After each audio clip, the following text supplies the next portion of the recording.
Okay. So I kind of wanted to make like just a fun video in the interim between the next one. The main video I'm trying to work on is like a Sambi guide, just kind of going over like tips and tricks on the Sambi, specifically the Sambi Trigger Nicole team that I run, and kind of maybe just giving you guys some tips and advice on how to like really be good at that team and just how everything synergizes together. Just kind of walking through it a little bit, you know. But yeah, so I have that video. I made it a couple times already, but they come out really long and rambly. So I just want to. It's not gonna be super condensed. It's gonna be kind of similar to the way I normally do videos, but it's just way longer than it needs to be right now. So I'm just gonna go back in and do it a few more times and try to get all my points in as best as I can. But yeah, it's not. It's also not gonna be like super. What's the word? Like it's not gonna be super detailed. Like it's long for no reason is the point I'm making because it's not super detailed either. It's not gonna be like if you watch Rivenus or I Win to Lose or you know any of the actual like professionals who do this. I'm not gonna give you like charts, numbers, all that kind of stuff. I'm just gonna kind of go over overview of you know actual gameplay style and all that kind of stuff that I just you know super super like not basic necessarily, but also you know but also um, yeah, just kind of a loose kind of overview. But anyway, so until that comes out, I just kind of thought it'd be fun to just go over this tier list that there's been some changes made. It's just fun to just go over some tier lists. I might make my own, but I also don't run enough. Like I don't have the beta server. I don't have enough like I just don't have enough units to go over all of them. But I do know a little bit about you know whatever, and I just kind of wanted to go over placements and all that kind of stuff that's in here. But you know, so yeah. So let's just kind of get into it. Down here, these tiers, I think they're all pretty good. Not good. I mean, what I mean is like the placements are good. Ben and Ambi are just the two worst characters in the game. Ben doesn't do anything. Yeah, his only use is he gives out a 16% crit chance in one of his passives somewhere, and he can run Tusks of Fury. That's about it. He doesn't really do anything other than that, which that's not super useful to like most teams. And defense units just aren't really. Is that defense spelled with a C? Is defense? And anyway, so yeah, there's a reason he's there. Ambi is only terrible because she's the worst stunner in the game, and she's on the like she's a field stunner. She has to be on field to do what her kit does, which takes away time from anyone else, right? Uh, the other thing is like her kit has a lot of like random. Let's go take a look at this here for a second. Her kit has a lot of random just damage in here. So if we look at her core passive, well, this gives you extra days when you do the little combo or whatever. But where's her? She has energy regeneration rate 12%, damage increased by 30%, and more days, uh, additional whatever, more damage from this one, and then what's the other one? Her weapon. Her weapon gives her 20%. I think yeah, 24% extra electrical damage. So she's just like when they made her. Obviously, she's a Gen 1 unit, like a beta unit even.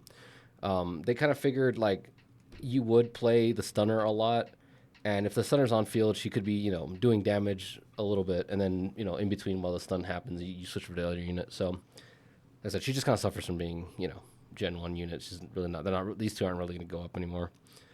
Um, Looking at tier 3 here, Anton, Billy, and Corin, they're all kind of the same. Obviously, we see a lot of Billy mains out there kind of showing off what this character can do. So you might move it up a little bit, but I think it's mainly just the fact that they're running against the grain. Like, can Billy perform well? Yeah, he can. I mean, you know, every unit can kind of perform well, but it's like, why? You know, you're putting in a lot of effort. You're putting in, you know, 2 or 3 times more effort and resources as well to get him to a place that you can get a lot of other people a lot better.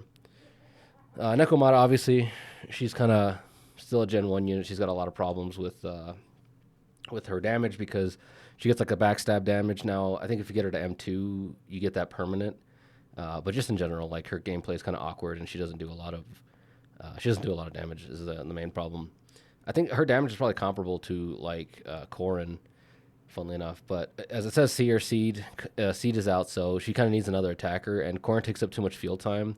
So when you run her with Nekomata, which is almost a free-to-play unit, they end up being similar in terms of like you can make do with her, right? That's the bottom line. Grace is here. She's an anomaly unit, just straight up outclassed by Yanagi. There's really no reason you'd ever want to use Grace over Yanagi, but she's here if you like using her. We've got too much like anomaly. The days of anomaly doing just plain anomaly is over. Like you need to be anomaly disorder focused, right? And the fact that Yanagi has a lot of disorder bonuses and all that stuff, she's kind of built around that. That's why she's a lot stronger. I mean, on top of the fact that her kit's just way better, but a lot of the anomaly units are kind of falling off just because they're not disorder oriented. So yeah, that's important to realize. I'm actually surprised that Kaleda's down here because she stuns really fast. Like you get like 1 or 2 EX specials and boom, they're stunned. So you swap her in really quickly. But yeah, for whatever reason, she's down here.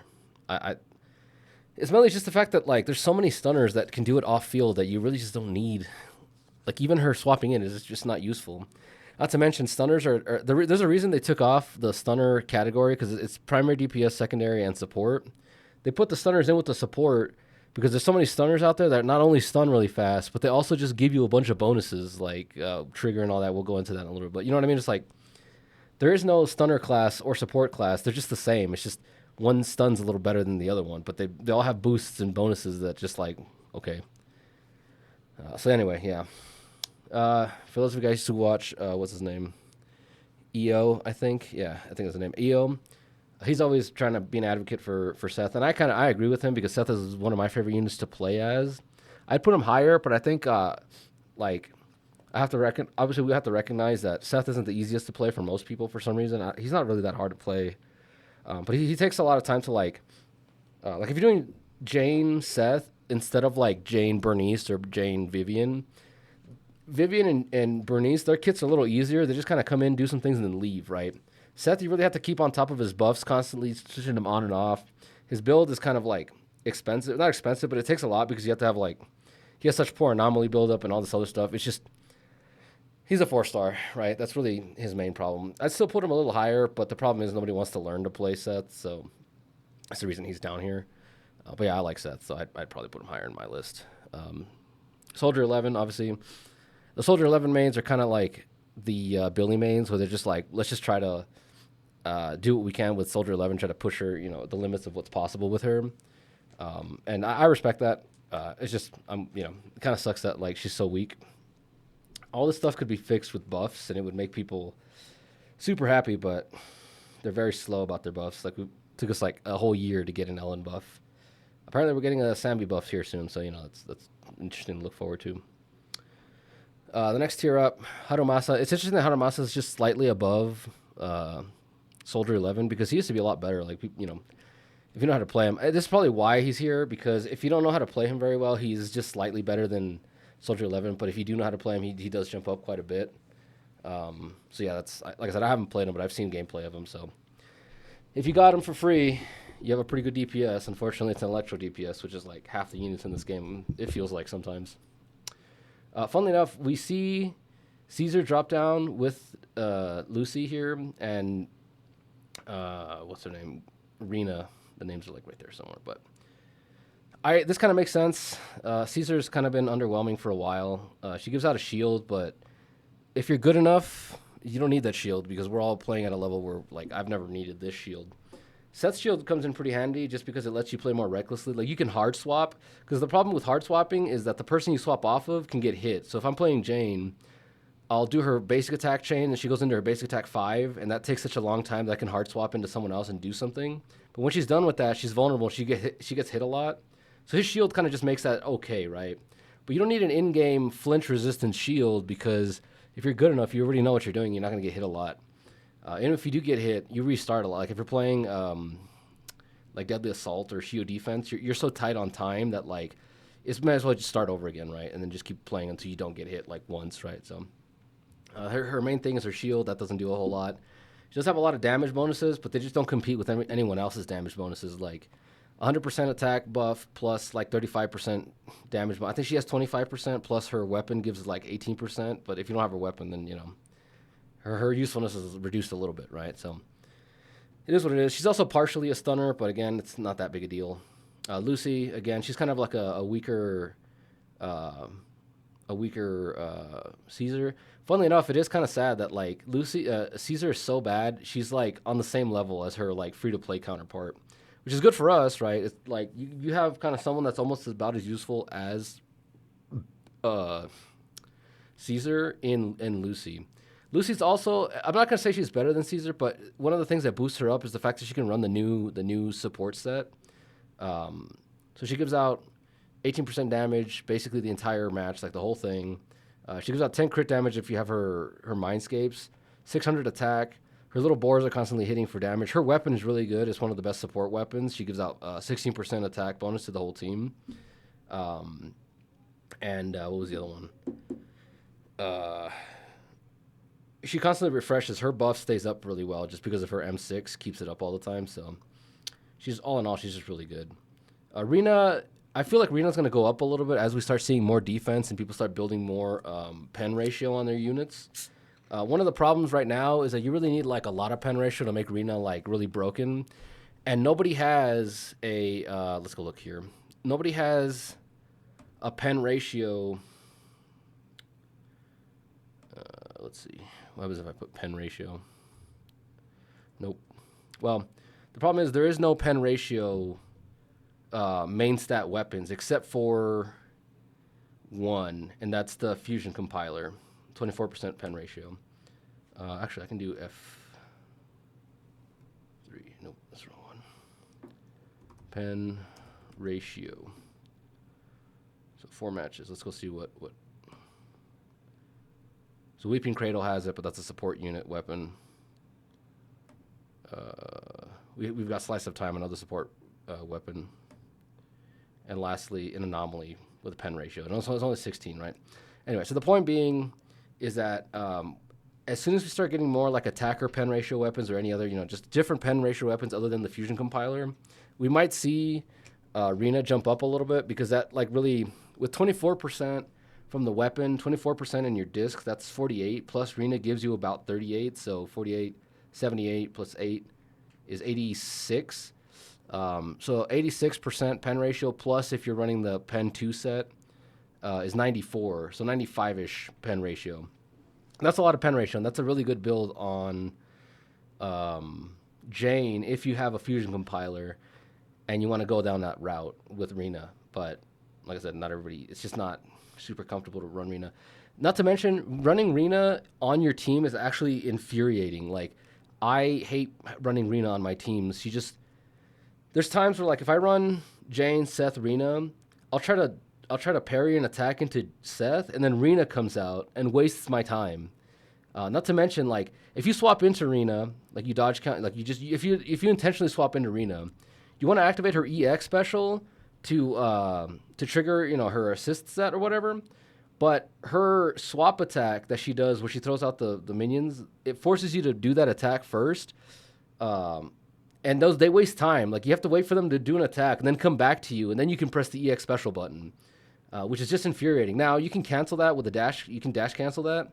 But again, I really don't want to be doing that every single time. So she's just awkward to play. Like, it's just not fun. It's really annoying having to play her. She's just too floaty. Her little puppets are just awkward to get hits on. Like, it's not good. It's not fun. But yeah, like I said, as defense rises, I think we're going to start seeing Rena jump up a lot more. So yeah, and then we move on to the next tier.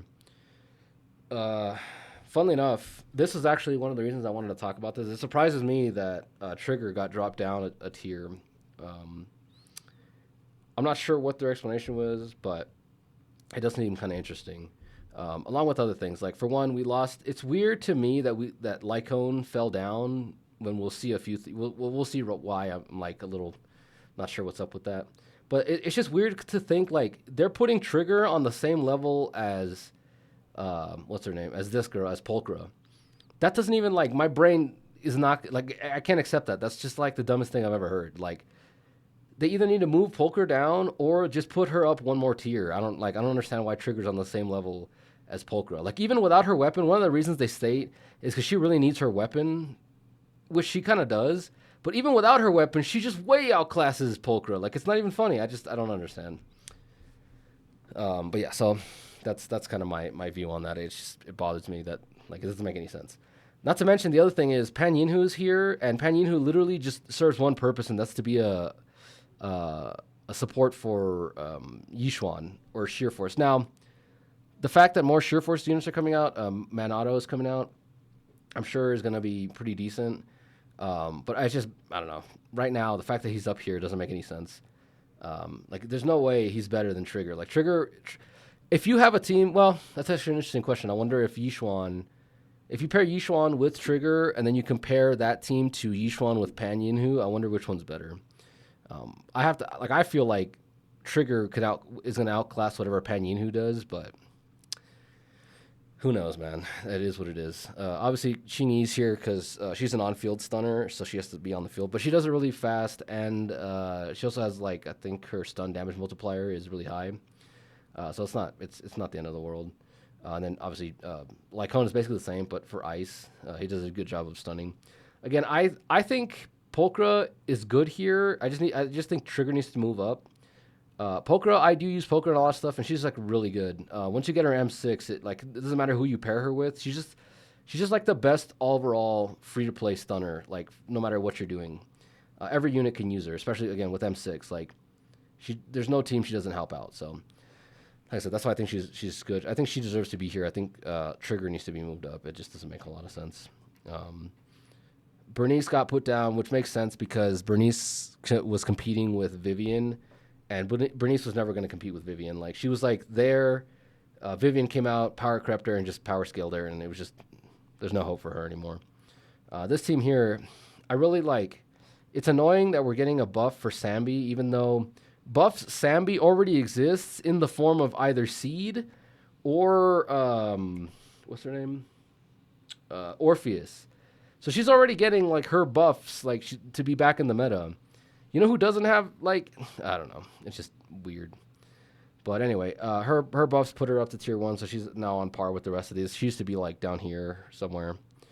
So it's good that she's back up here. Some of these tiers also I feel like should be consolidated.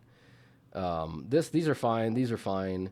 This tier here, these two really shouldn't exist. There should just be a tier 2. So merge Harumasa into this and then put these two together and then have these on the same tier. Like, the fact that this is separated just to have Soldier 11 here is dumb. So just have these be tier 2. So yeah, these are meta characters. These are they're good. And you'll see them everywhere. They're meta characters, right? It's nice to see Jane up here, but Jane's only up here because of Vivian and Alice and Yuzuha. If it weren't for them, Jane wouldn't be up here. She'd probably be, like, lower.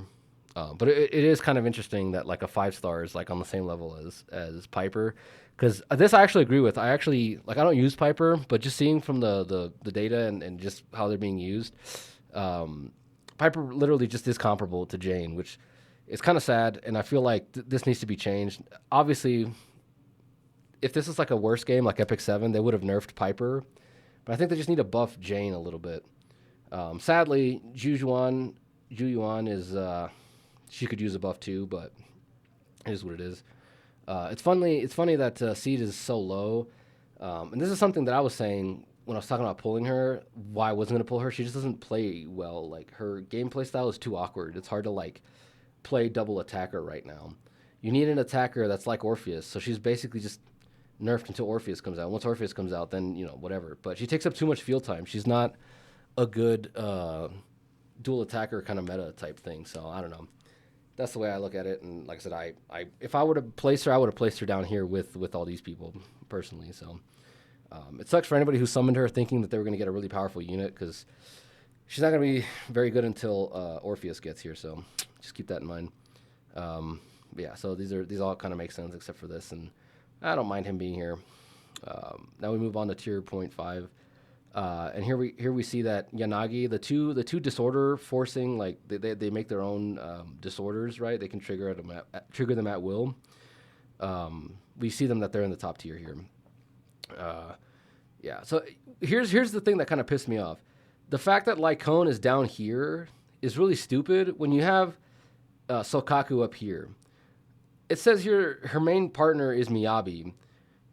Sukaku's only job is to buff Miyabi, and somehow the fact that her buffs are not better than Lycon's. Now the reason she's good is mainly because of the high skill level thing that she can do with Miyabi and like permafrost, like just constantly keep them frozen, which is not bad. I mean, whatever, but like not everybody does that, and like that requires you to like learn every single matchup and do that for that specific boss, right? I don't know. I don't find it like it doesn't make sense that she's up here when Lycone has more broader use and just a lot better. Like she has one specific niche use. Like this literally says niche characters. Sokaku does not work with anyone else other than Miyabi for one niche type of Miyabi playstyle, right? It's just I can't fathom why she's up here. It just doesn't make any sense. This list is always just odd. But anyway, the point being is just whatever. Take that as you will. I really don't think she should be up there. I think she should be replaced with either he should be up here or she should be down here. Or honestly, I'd probably put like if I went for Miyabi, Sukaku, I'd probably put her down like here even, or maybe down. She'd probably be down here because nobody else uses her. Like Ellen Joe, she can take it or leave it. She doesn't really care. Now with Lycone, she wants Lycone because she's a good stunner. But then you just run anyone else. Yeah. So she doesn't want him. Obviously, he doesn't want her. She doesn't want her. He obviously doesn't want her either because he needs Lycone and another stunner, which, take that as you will. I think if I ever pulled for something like this or her, I'd probably pair her with, it's like her plus him as a stunner, and then this is another stunner. And he would probably do the same thing. You'd go with him, and then her as a free-to-play, and you're pretty solid there. Obviously, what's her name? Evelyn. Evelyn's pretty good. Fire damage dealer, chain attack heavy. And then obviously Yanagi is one of the best anomaly units we have right now. What's her name? Alice combined with Jane Doe is apparently the best team in the game right now currently. If you get them all at M2, her, Alice, and Yuzuha, which I'd like to get there at some point, but for now I don't even have an Alice, so I need to work on that. Yeah, Hugo. Hugo is just boring to play. He can kill stuff, but as the health goes up and the defense goes up, Hugo doesn't have a lot of places you can fit defense shred in there, so his one-shot capability I feel is going to fall off a lot as defense scaling increases as well as health scaling, so we might see him fall down a little bit. Right now, we just have high HP units, but I think defense is really going to kill his ability to one-shot stuff later, so keep that in mind. Obviously, Yanagi can be a main damage dealer or she can be a secondary, and she's good either way. The other thing here is I haven't used much of Jufufu, but the fact that she gives you more decibels, like your decibel cap goes up, and I forgot what the other thing. I think you get crit damage or something. She's just a good stunner. The thing is, I really don't put her over Trigger. I think her and Trigger are about the same. So I don't know. I just doesn't make any sense to me that they're doing this like this, but what do I know? The one person I do say is I'm glad to see Nicole is up here. People are finally putting respect on Nicole's name because Nicole is just busted. Like she's just one of the best units, and she's only going to get better as we get deeper into the defense meta. Yeah, so I don't know. This is one of the other reasons I wanted to talk about this list. It's good to see Nicole finally like getting recognition for just how insanely strong she is, especially with the new set that's come out. Nicole can just like spam her EX special like crazy and turn anybody into a quick swap team. Like she's good with the Yanagi. I wouldn't run it, but she's pretty good with the Yanagi because you can toss this out, put the defense shred on, and as long as the defense shred is on when you force your disorders, they benefit from the defense shred, and it's just like it boosts the damage like crazy. Again, all the assault is really good too because you can fill up the meter, swap into Nicole, put the bubble on, and then, not only is the bubble going to help build up Anomaly if you build her for Anomaly, you can get the Disorder, plus, like, if you're running her, Yuzuha is probably better, but, like, a fun thing to do is, like, her Anomaly build, throws the bubble out there, you get the Disorder plus the Assault proc during the bubble, you get that 40% defense shred, and if you have M2 here, her M2 gives her 15% defense shred, which is 55, plus I think she gives out 20 on one of her Mindscapes, which is 75 or something like that. Yeah, so you just it's just insane. Like it goes crazy. Not only that, but like if you're using her with Vivian and then her as the support, oh my gosh, like it's just dumb. It's crazy. I'm glad Nicole's getting good recognition. Then we get to the end, finally, the top tier characters that we have. Obviously, Lighter, he's the best stunner for every like he's literally just a support that also stuns. It's insane. Like there's like yeah, it's insane. Yeah. Again, he's probably the main reason we have this. We stopped separating stunners into their own tier.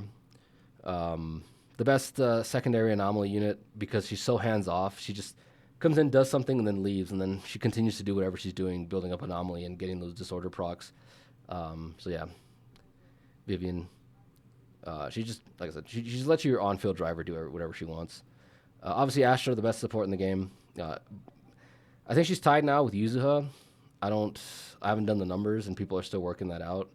But obviously, Yuzuha is the best anomaly support. She's the best forward, straightforward support for attackers and all that stuff. So keep that in mind. It's interesting that she has Aftershock as a thing here because the Aftershock doesn't really matter. It's just the fact that she's on field doing stuff.